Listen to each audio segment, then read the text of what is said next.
you want to see the good in people. I don't want. It's a very complicated thing for me, Tracy, because I love the fact that I live in the United States of America. I love that we have states' rights in this nation. I love that I can leave Tennessee because they don't have protections for transgender people and come to Massachusetts because they do have protections for Massachusetts.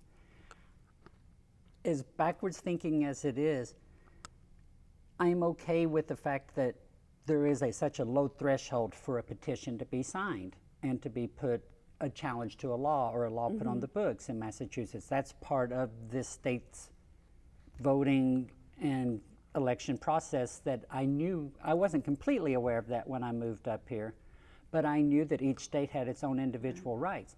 So while I hate the fact that this group of people have decided to take advantage of the electoral process in Massachusetts to put this law up for a repeal, I respect and feel like I'm lucky that I live in a country where I can leave Tennessee and come to Massachusetts and have rights that protect me.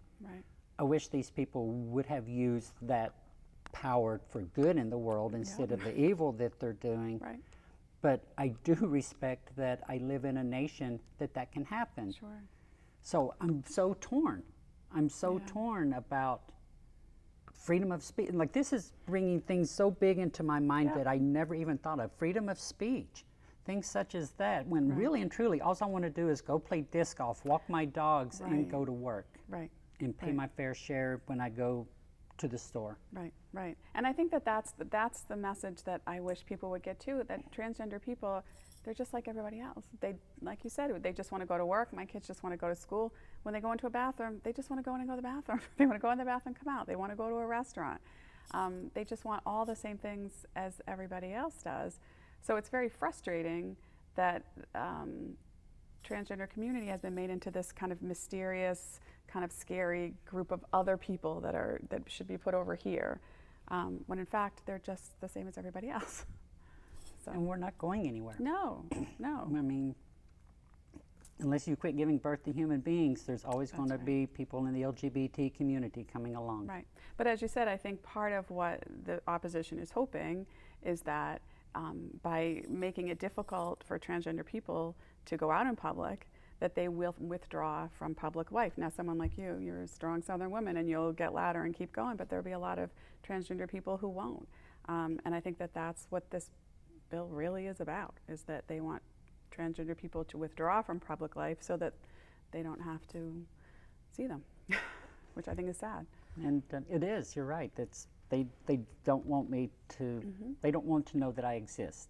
And they're doing some very hurtful things. And I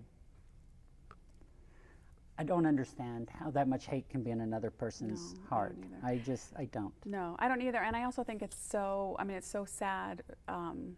I don't have a lot of sympathy for the opposition, but I feel like it's sad because when I think about what those people are missing by not knowing you and not knowing my daughters and so many of the wonderful transgender people and allies that we've both met, like, you know, they're missing out on a really rich, wonderful group of people. And that's, you know, they don't see that, but they are. And that's...